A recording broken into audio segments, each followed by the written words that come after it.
नमस्कार प्रशिक्षुओं, आप सभी का बहुत बहुत स्वागत है आपके अपने करंट हेवन के यूट्यूब चैनल पर। आशा करते हैं बेहतरीन होंगे आप सभी।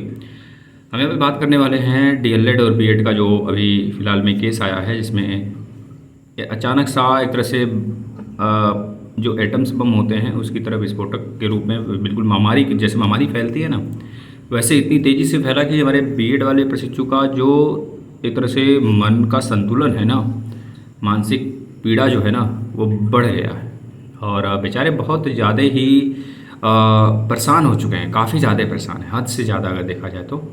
और कहीं न कहीं जो चीज़ें हैं हमें दुख देती हैं, चाहे हम डीएलएड वाले भले ही क्यों ना हैं। हम डीएलएड किए हैं, हमारी जीत हुई है, खैर वो बातें तो ठीक है, लेकिन रोज़गार एक ऐसा चीज़ है ना, आज के युग में सबको ज़रूरत है। मैं आपको एक स्टोरी भी सुनाऊँगा, तो छोटा सा स्टोरी। जिनके पिताजी मूँगफली का ठेला लगाते हैं, उनके 2 संतान हैं, एक बेटी है, एक बेटा है, मतलब कि एक पुत्र एक पुत्री है।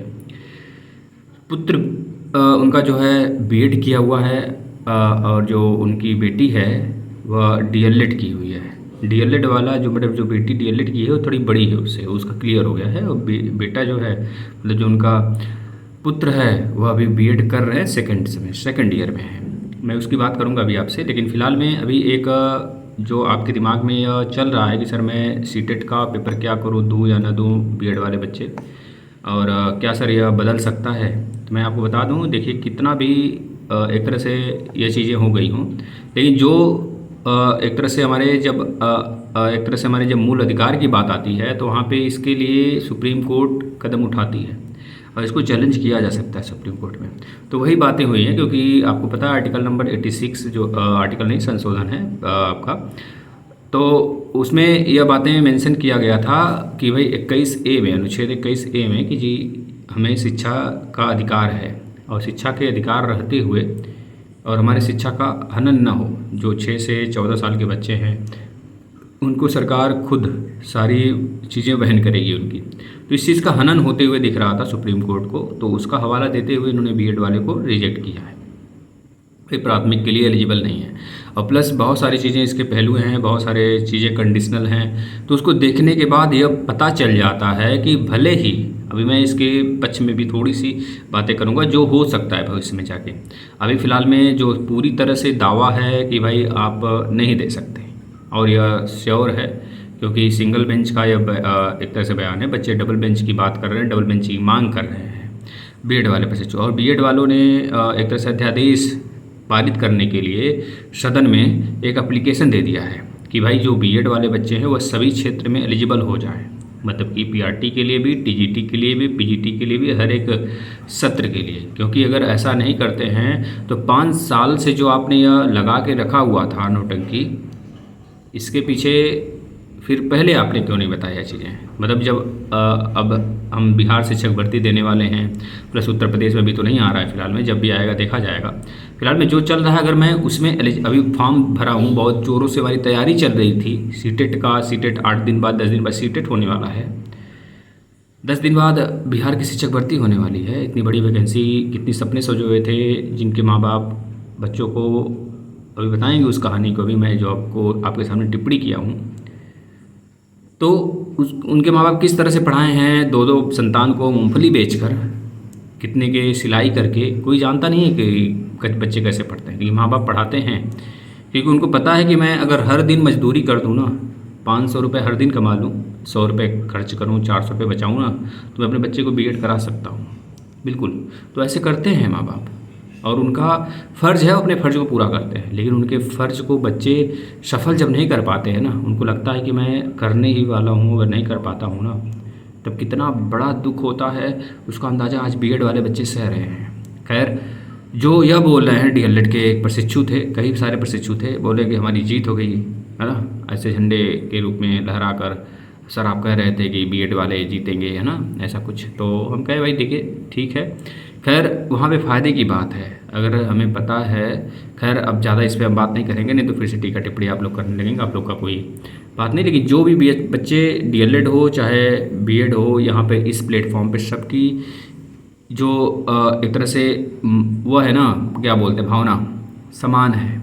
यहाँ पे किसी के लिए भेदभाव नहीं होता है और ना ही कभी होगा। खैर जो भी सुप्रीम कोर्ट का वर्डिक्ट आया है वह सही निर्णय है। इसके लिए सारा देश सराहनीय करती है, सराहना है उनका, मतलब सराहना करेगा भाई। इस बात के लिए कोई भी झुठला नहीं सकता सुप्रीम कोर्ट को, क्योंकि भाई जो भी निर्णय वो लेती है सोची समझी साची होती है एक। तो सोची समझी 6 महीने से 8 महीने से वो सोच ही तो रहा था।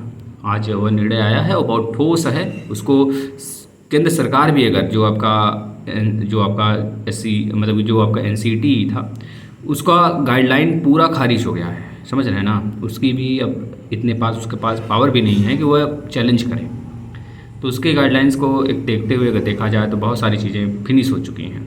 अब केवल केंद्र सरकार के ही हाथ में है। अगर वो अध्यादेश पारित करवा के बीएड वाले को एलिजिबल करवा देती है, इस चुनाव को देखते हुए हर जगह, हर एक राज्य में, पूरे भारत में केंद्र सरकार अगर दावा कर देती है, पारित करा देती है, तो जिस राज्य में उसका डबल इंजन का सरकार है वहाँ वैलिड होगा। और जहाँ पे नई नई वैकेंसी आई है चुनाव को देखते हुए वहाँ पे वैलिड हो जाएंगे, समझ रहे हैं ना।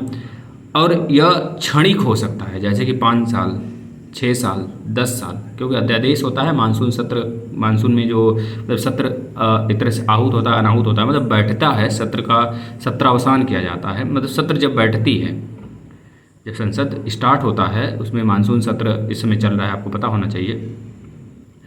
तो उसमें वह हर बार सत्र जो है कि जब बैठेगा तब उसमें बात होगा। अब यह नहीं कि आपके लिए अलग से सत्र का मतलब बैठक बुलाया जाए। इतना बड़ा कानून भी नहीं है यह कि इसके बिना देश चलता नहीं, देश में कुछ नहीं चल सकता। हाँ, अगर ऐसा कोई कानून होता कि भाई इसके बिना देश में चल ही नहीं सकता, देश नहीं चल सकता, है ना, तब उसके लिए वो एक तरह से नए सत्र का एक तरह से बुलाते, राष्ट्रपति जी बुलवाते नए सत्र, तो उसमें फिर से बात होती, तब अध्यादेश पारित होता, जो भी एक्ट बनता वो सारे देश में लागू होता, समझ रहे हैं ना। प्रेसिडेंट का लास्ट में मोहर लग जाता, वो एक्ट हो जाता। लेकिन ऐसी कोई बात ही नहीं है यहाँ पे। और एक भाई ने जो टिप्पणी किया है, बहुत बेतुके टिप्पणी किए हैं। आप इतना समझ लीजिए, आप 35,000 रुपये 37,000 रुपये कमाएंगे भविष्य में, अगर हो उसके मन में कुछ ऐसी चीज़ें बैठ गई ना, पागल हो गया ना, पागल मतलब कि जुनून पाल लिया ना, तो फिर आप भी उसको नहीं पाएंगे। आप 37,000 रुपये कमाएंगे, वह करोड़ों में खेलेगा फिर, समझ रहे हैं ना। तो इस वजह से मानो कि आप जीत गए तो शांत हो रही है भाई। अब टीका टिप्पणी कर रहे हैं, चिढ़ा रहे हैं, तो यह आपको शोभा नहीं देता। टीचर बनने वाले हैं, इतना समझ लीजिए। अगर उसकी आ लग गई ना भाई, तो मेरे भाई जितेंद्र नाम है, जितेंद्र सिंह भाई, आपको चैलेंज देते हैं, आप कभी किसी लायक नहीं बन पाओगे, समझ रहे हैं ना। तो इस वजह से अगर बन भी गए ना, तो बहुत सारी परेशानियाँ आपको झेलनी पड़ेगी लाइफ में। याद रखना, अगर आप आज किसी की हंसी उड़ा रहे हैं, किसी के हाल पे, उसे सांत्वना नहीं दे सकते, आपके पास हिम्मत नहीं है, आपके पास ताकत नहीं है, आप नहीं कर सकते, तो मत करिए ना। तो भी मज़ा क्यों लेते हैं?